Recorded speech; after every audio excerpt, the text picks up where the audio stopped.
municipal nos tocaba, cuando llega la pandemia, hacer una estrategia de reacción, porque ya estaba ahí. Entonces, ¿cómo dábamos ese acompañamiento? Y enfocándonos también a la parte económica, a la salud, a la seguridad, porque empezaron a cambiar muchas cosas, y los servicios esenciales que no se podían mover. Es decir, nos tocó estar a la misma... al mismo tiempo que el ejército de batas blancas, incluso a veces nosotros antes, porque hay que limpiar, hay que iluminar, hay que vigilar, o sea, todos los servicios esenciales están en la administración municipal, en todos los gobiernos locales. Esa es la función, somos los de mayor proximidad a la gente. Y teníamos a la par que empezar a trabajar en una reactivación económica. ¿Qué hicimos? Aprovechamos de por sí el propio diseño del Plan Municipal de Desarrollo y nos asesoramos con especialistas en economía de la UNAM.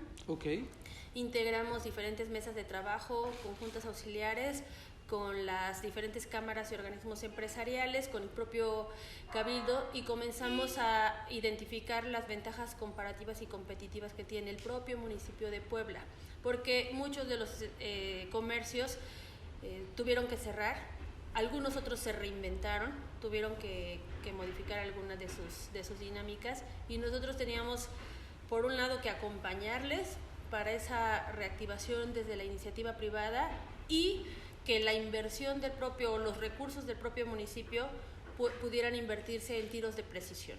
Ahí, ¿qué fue lo que identificamos? 7 ejes que nos permitieran conocer a dónde teníamos que enfocar la mayor parte de los recursos municipales. Infraestructura y obra pública, sobre todo atender las necesidades los servicios de primera necesidad, obras hidrosanitarias, todo aquello que con la pandemia se convirtió más urgente. Y eso nos permitió entonces enfocar que invertir en obra pública genera también economías de arrastre, porque nosotros invertimos en los servicios que necesitamos. Se contratan empresas a proveedores a preparadores de alimentos, de uniformes, etcétera. Comienza a hacer esta reactivación, y el modelo que hemos aplicado de inversión municipal es que se genere desarrollo de la economía local, es decir, que se contrate mano de obra de las zonas. Entonces, bueno, ese fue uno de los ejes. El otro eje que tiene que ver con el impulso al turismo, que conforme las condiciones lo vayan dando, muchos de los restaurantes, prestadores de preparación de alimentos, de algunos otros servicios, también se reinventaron, es decir, adoptaron las medidas sanitarias, y es importante decirle a la gente que será seguro venir porque ya todos están cumpliendo con este protocolo. Y tenemos estos esquemas de supervisión. Eso se va trabajando de la mano con todos los sectores de la sociedad, por supuesto los empresariales, y eso nos permite tenerlo considerado. A la par vamos a invertir en zonas del centro, porque es el corazón, es la parte turística, tanto para el turismo foráneo como para el propio turismo local, y que conozcamos justamente nuestra identidad, porque nuestra mejor promoción va a ser la que podamos decir de voz en voz, ¿no? Para la que podamos transmitir nosotras y nosotros mismos. La parte de estímulos fiscales y mejora regulatoria, eso era algo muy importante en la reactivación económica, eso lo estamos considerando. Recientemente firmamos una carta de intención para el convenio con la OCDE. Casi los organismos internacionales no trabajan con gobiernos locales porque dura muy poco tiempo nuestra gestión, pero la razón por la que lo hemos logrado es porque tenemos un reconocimiento en eficiencia, es decir, no hemos soltado ningún tema el que hemos buscado el acompañamiento de un organismo internacional, y eso nos está permitiendo trabajar en mejora regulatoria. Ahora, de 6 trámites que eran digitales cuando recibimos la administración, estamos en 34. Y la idea es poder trabajar con esta ventanilla única, con la observación de la OCDE para el impulso al desarrollo empresarial, sobre todo el que es la vocación de la ciudad de Puebla, ¿no? O el que tiene propias ventajas comparativas y competitivas en la región. Estamos también con los estímulos fiscales que desde la tesorería ya hemos dado a conocer, para que también las familias sientan este acompañamiento. Hicimos nuestra ley de ingresos, la cual no tenía ningún impuesto nuevo, sí se diversificó porque muchos establecimientos se rediseñaron con la nueva normalidad y no estaban esos conceptos. Entonces era importante integrarlos, pero garantizar esto, ¿no? Que no hubiera ningún nuevo impuesto. y eso nos permite también dar algunos otros estímulos para aquellos que han sido muy cumplidos con sus obligaciones. Ese es el enfoque de si cada uno cumple con lo que le corresponde, es más fácil empujar en esta reactivación. Y eso es sociedad y gobierno. Así vamos cumpliendo ambas partes.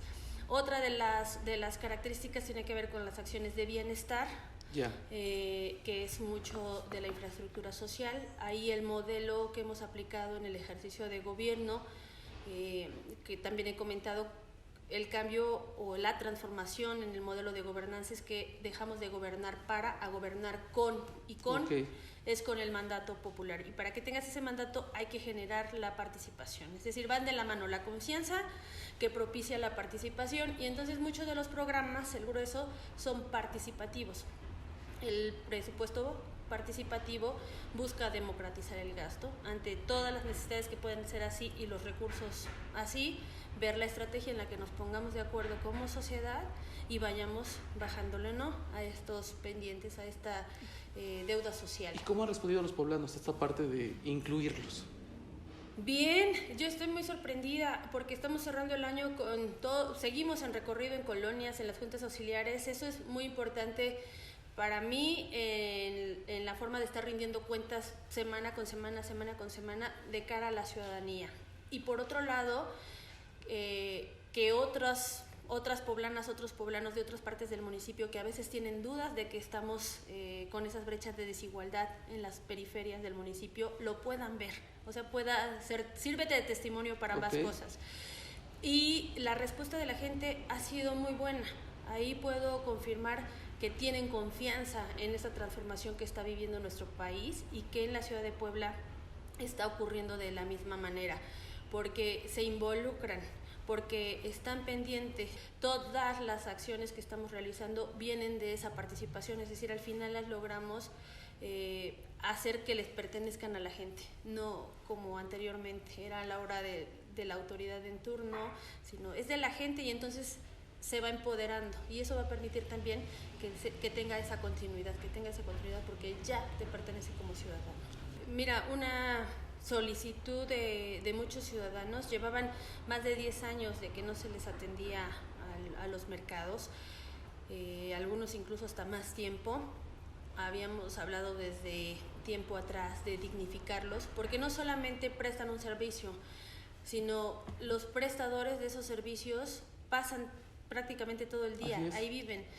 Los hijos de esos locatarios, de esas locatarias, van a la escuela y regresan y les hacen las tareas en el mercado, le ayudan a sus papás a vender, etcétera. Entonces tienen que ser espacios que les permita seguir su desarrollo humano. Pero además también quienes somos consumidores, quienes hacemos el mercado, hay muchas familias que sigue siendo tradición, que tal día de la semana van incluso juntos y terminan desayunando, comiendo algo en el mercado. Bueno, había que dignificar esa parte, que además en la ciudad de Puebla es un tema hasta cultural, y decidimos hacerlo en este mismo esquema participativo, porque las obras, toda la intervención, todo lo que nos permite rehabilitar los espacios, genera, mientras se está haciendo, algunas incomodidades, ¿no? Porque hay que mover, hay que acomodar, arreglar, cambiar, pero los beneficios quedan por mucho tiempo. Y cuando se involucran, son los mismos locatarios los que dicen qué era lo más urgente o qué es lo más importante en donde se invierta. Anteriormente era solamente la pintura, y ahora era importante que ellos dijeran, oye, no, es que mira, estas luminarias ya ni sirven, o acá tenemos goteras, hay que cambiar. Entonces va con este modelo participativo, son un poco más de 10 millones de pesos los que se destinaron, 17 mercados municipales que se van a estar interviniendo. Ya todos tuvieron sus asambleas y ya el programa arrancó, así es que es nuevo, pero yo confío en que esa participación de la gente nos va a permitir rendir buenas cuentas. Presidenta, otro tema también importante que a veces le causa mucho problema, más especialmente a los automovilistas, es el bacheo. Yo sé que es un problema desde hace muchísimos años para la capital y también para muchas ciudades del país. Platícanos un poco cómo está trabajando en este aspecto. Sí, ese es un problema histórico. Mira, nos hemos enfocado en 3 aspectos.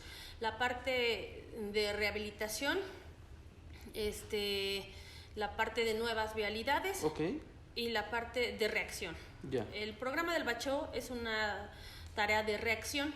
Entonces, lo que definimos es que esa no era la mejor inversión, porque esa ya es de reacción, ¿no? La temporada de lluvias y se empiezan a abrir baches por todos lados y empieza a generar muchas problemáticas, etcétera, etcétera. Entonces, enfocarnos en la parte de la prevención. Okay. Y en la prevención, uno es la rehabilitación, es decir, estar, antes de que sea el problema, estar rehabilitando. Hay algunas otras calles que ya es insuficiente el bacheo, por su propia característica, por su propio desgaste natural que tienen por el flujo vehicular, etcétera, etcétera.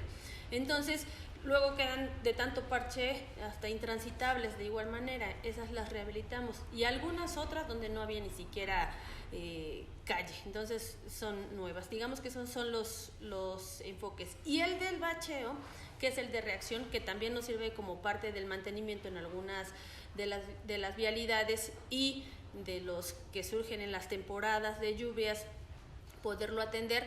Llevamos también en la atención un récord, fueron más de 100,000 metros cuadrados los que se parcharon en 60 días, los que se atendieron en 60 días. Llevamos una inversión en toda la administración de cerca de poco más de 200 millones de pesos, que esto nos ha permitido también demostrar cómo en administraciones pasadas, con mucho más presupuesto, hacían el menos de lo que nosotros hemos hecho en estos 60 días, ¿no? que reaccionamos. Eso es una manera en la que también puedo confirmarle a la gente esta estrategia que el propio presidente de la República, Andrés Manuel López Obrador, ha planteado, el de la política de austeridad y de combate a la corrupción. Cuando combates la corrupción sí te permite hacer más con menos. Okay. O sea, si a mí me preguntas, oye, ¿cómo lograron hacer 100,000 baches en los 60 días y con menor presupuesto que lo que hacían? Porque nos enfocamos en eso, en hacer, en que no fueran con moches, en que no fueran como anteriormente se hacían. Hoy tenemos incluso el primer lugar en transparencia proactiva, este reconocimiento que dan instituciones internacionales, que por el tablero de obra, donde hoy cualquier ciudadano puede entrar al tablero, ver el mapa del municipio y ver qué tipo de obra se está haciendo, en qué parte, cuánto costó, qué empresa tiene el contrato, en qué etapa van, cuánto empleo están generando ahí. Y bueno, eso también nos va permitiendo combatir prácticas de corrupción, porque vas viendo qué se le hace al recurso que no es de la autoridad, sino es recurso de todos los poblanos, de todas las poblanas, y que tienes tu derecho de saber qué se hace con ese dinero. Aunque tenemos el récord en bacheo y dio muy buenos resultados, está dando muy buenos resultados, la estrategia fundamental siempre va a ser la prevención, es decir, enfocarnos al mantenimiento constante. Okay. Porque es natural el desgaste, pero si dejas de darle mantenimiento, pues obviamente el problema se agrava. Morena se ha caracterizado por ser plural, porque la diversidad sea algo que se reconoce. Es un partido que surge del debate, es decir, no se trata de que pensemos igual, sino de que la diversidad de pensamiento nos permite ir por objetivos en común. Antes de ser partido, es un movimiento social, es el movimiento social más grande de América Latina. ¿Qué tendríamos que hacer? Evidentemente hubo un vacío político por los cambios que se ha tenido del propio partido, la intervención del propio Instituto Electoral en la definición o en la vida interna del partido, etcétera, etcétera. Muchas cosas que han sido complejas y que, por supuesto, en la dinámica de la política genera, ¿no? este ruido. ¿Qué tendrá que hacer? Ocupar ese vacío, es decir, reforzarse, integrar a toda la diversidad de pensamientos, porque así tiene que ser, y sobre todo, esto que me decías, cuando un morenista con otro morenista, aunque son o estamos, digamos que en este movimiento, no todos conocen el origen de ese movimiento. Entonces hay muchos que llegaron de otros partidos y que se han comportado a la altura, pero hay otros que no, que llegaron y que no respetan ni siquiera esos orígenes de este movimiento social. Este movimiento se integró bajo 3 principios: el de no mentir, el de no robar y el de no traicionar, y el de la búsqueda de integrar a toda la sociedad, de recuperar nuestro tejido social, de instaurar esa cultura de la paz. Y esa esencia es la que se tiene que volver a a hacer principio o a reforzar. Yo creo que en medida de que esto vaya ocurriendo así, va a permitir también dirimir algunas situaciones entre morenistas o estos que llegaron a Morena y que muchas veces traicionan esos principios. Y cuando traicionan esos principios, traicionan también a todos esos hombres y mujeres que durante años, a esos millones de mexicanas y de mexicanos que hemos trabajado, que hemos luchado, que hemos en las calles, sin esperar o sin estar buscando ocupar una posición. Digamos que esa fue mi propia experiencia. Yo traigo muy claro mi objetivo en una transformación que está viviendo nuestro país. Antes de estar en esta encomienda, en este encargo, esa era la meta, ese era el objetivo. Sí, surgiste de las bases, ¿no? Bueno, al final fue muy complicada, fui la única al final que quedó de la militancia en una responsabilidad como esta. Y eso lleva ahora otras responsabilidades, ¿no? Mi compromiso es, ya llegué como de la base social, como activista y como mujer. Ahora mi compromiso es seguir abriendo más para que llegue ese. Por lo menos ahorita ya nadie nos los cuenta. Sí. Había que averiguar hasta dónde una persona de la sociedad civil, un activista, podía llegar y cambiar esta dinámica de la política tradicional. Bueno, ahora ya tenemos el testimonio de que es posible. ¿Es fácil? No, no es fácil. ¿Es el reto? Sí, es el reto. Hay que ponernos de acuerdo. ¿Pero es posible? Sí. Así es que ahí por esa me motiva, esa es la utopía en la que creo. Y como decía Eduardo Galeana, que ya sientes que la alcanzas y ya se fue más para allá, pero ahí vas y ya sientes que la alcanzas y ya se fue y cuando te das cuenta, ¿para qué te sirvió? Para caminar, para ir avanzando. A lo mejor no la agarramos, pero hacia allá estamos transformándonos y eso inspira. Eso me motiva como la trabajadora del pueblo de Puebla, porque así me contratan como servidora pública. Me inspira y me inspira a decírselo a la gente. Ya nadie nos los cuenta y sí es posible.